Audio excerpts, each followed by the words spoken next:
भारत देश में कोरोना महामारी के दौरान सरकार जहां संक्रमित मरीजों को लेकर काम कर रही है, तो वहीं सबसे बड़ा योगदान स्वास्थ्य विभाग का भी है। तीसरी लहर के संकेत भारत देश में दिखाई दे रहे हैं। ऐसे में सभी लोगों को जागरूक रहने के लिए अपील भी की जा रही है।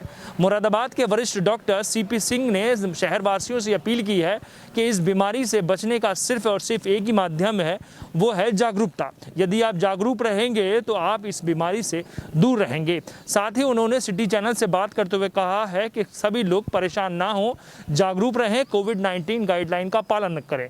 इसी के साथ उन्होंने कई जानकारी आज सिटी चैनल के माध्यम से साझा की। भारत देश में कोरोना महामारी के दौरान नई बीमारियां दे रही हैं दस्तक। सरकार व देशवासियों के लिए बड़ी चिंताएं और सभी से जागरूक रहने के साथ साथ सावधानी बरतने के लिए भी सरकार द्वारा अपील की जा रही है।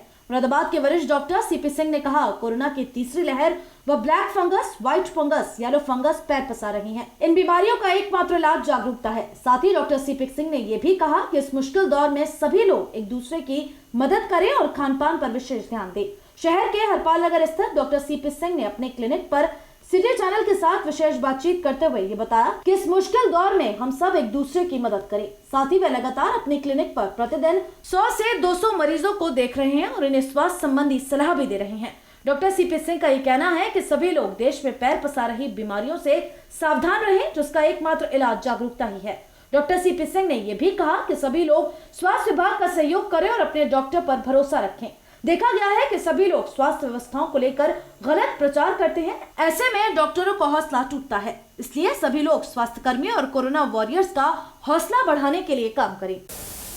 कोरोना के लक्षण आम बुखार की तरह ही होते हैं, इसलिए किसी भी आम बुखार को नेगलेक्ट नहीं करना है। अगर किसी को तेज़ बुखार है, साथ में खांसी है, बहुत ज़्यादा कमज़ोरी महसूस कर रहे हैं, उल्टियाँ आ रही हैं, बॉडी एक है, तो ज़रूर सा करना चाहिए। कोरोना हो सकता है और उसका चाहे तो एंटीजन टेस्ट कराएं, RT-PCR टेस्ट कराएं। टेस्ट भी ज़रूर कराना चाहिए। बुखार आते ही परिवार से अलग हो जाना चाहिए, बाकी परिवार के सदस्यों से अलग हो जाना चाहिए, जब तक कि ये कंफर्म ना हो जाए कि कोरोना नहीं है।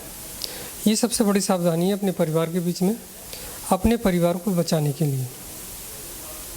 हमें क्या सावधानी बरतनी है? जैसे मान लो वो कोविड हो जाता है उसे, तो उनकी क्या खाने की चीज़ करनी चाहिए, क्या नहीं करना चाहिए? खान पान बहुत साधारण रखना चाहिए। ख़ास तौर से जो भी कोविड से पीड़ित मरीज़ हैं उनको fresh vegetables, fresh fruits, fruit juices, liquid ज़्यादा लेना चाहिए। जितना भी लिक्विड लेंगे उतना बेनिफिशियल है। तला भुना, बाज़ार का खाना, स्पाइसी खाना, इससे बचना चाहिए। तो मतलब कब तक हमें करना है? मान लीजिए वो पॉजिटिव है, उसकी रिपोर्ट नेगेटिव आ जाती है, तो कब तक हमें परहेज करना पड़ेगा इन सारी चीज़ों? ये जो परहेज है नेगेटिव आने के भी कम से कम 1 हफ्ता बाद तक करना चाहिए। जो कोरोना का पीरियड होता है बेसिकली 14 दिन का होता है लगभग।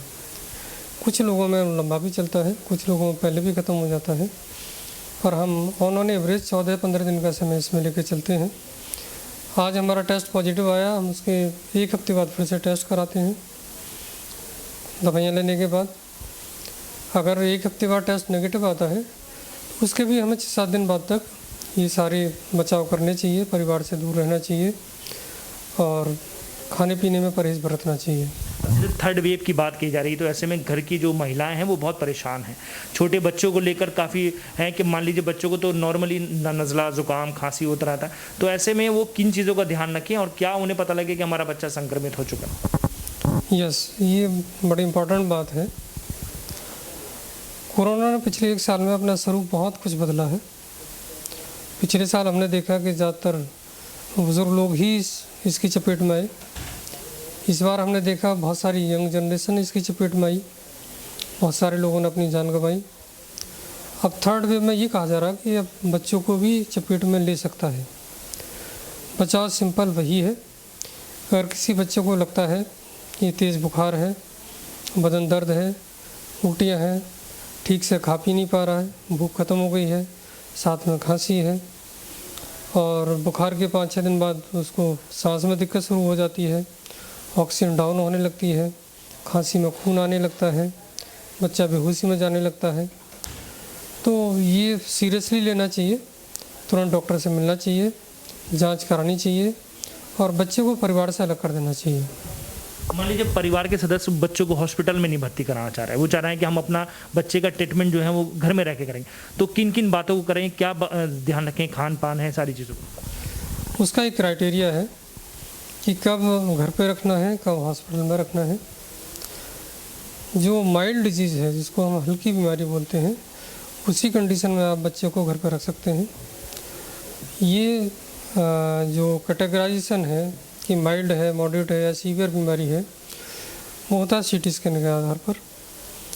अगर किसी का सीटी स्कैन माइल्ड कैटेगरी में आ रहा है, सांस लेने में ज़्यादा तकलीफ़ नहीं है, ऑक्सीजन नॉर्मल है, बुखार बहुत तेज़ नहीं है या बुखार चढ़ने के बाद उतर गया है, तो हम उसको घर पर रख सकते हैं। घर पर उसकी केयर कर सकते हैं, अलग कमरे में रख के। कमरा साफ़ हवादार होना चाहिए, खिड़कियाँ खुली होनी चाहिए ताकि उसमें हवा आती और जाती रहे। रोशनी आती जाती रहे तो और भी अच्छी बात है। कई घरों में रोशनी का इंतज़ाम नहीं हो पाता पूरी तरह से, तो एक मजबूरी है। हाँ, अगर कमरा हवादार और रोशनी वाला रहे तो ज़्यादा बेहतर है।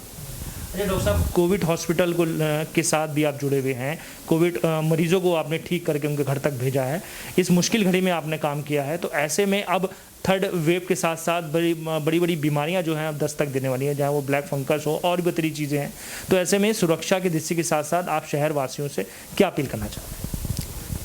मेरी सबसे बड़ी अपील यही है कि इस बीमारी के इलाज से बेहतर है इसका बचाव। हम सब लोग गाइडलाइंस का पालन करें, जो सरकार गाइडलाइंस जारी करती है बचाव के लिए। मास्क लगाएं, दूरी बना के रखें। अब तक तो 6 फीट की दूरी थी, अब वो और बढ़ के ज़्यादा हो गई है कि वो एरोसोल का इन्फेक्शन अब आ गया है। एरोसोल बहुत दूर तक जा सकता है। एरोसोल वो कण होते हैं जो बहुत छोटे होते हैं, बारीक, हवा के साथ तैरते रहते हैं। तो मास्क सबसे ज़रूरी है इस कंडीशन में। एक मास्क ही ऐसी चीज़ है जो आपको बचा सकता है। दूसरा, सैनिटाइजेशन का ध्यान रखें। यही 3 बातें आपको बचा के रखेंगी। बेवजह घर से ना निकले, बेवजह बाज़ार नहीं जाए, बेवजह भीड़ भाड़ में नहीं जाए। शादियाँ सिंपल वे में अपनी निपटाएं, घर के 10-15 मेंबर इकट्ठा होकर, वो भी गाइडलाइन को पालन करके। यही चीज़ें आपको बीमारी से बचा के रखेंगी।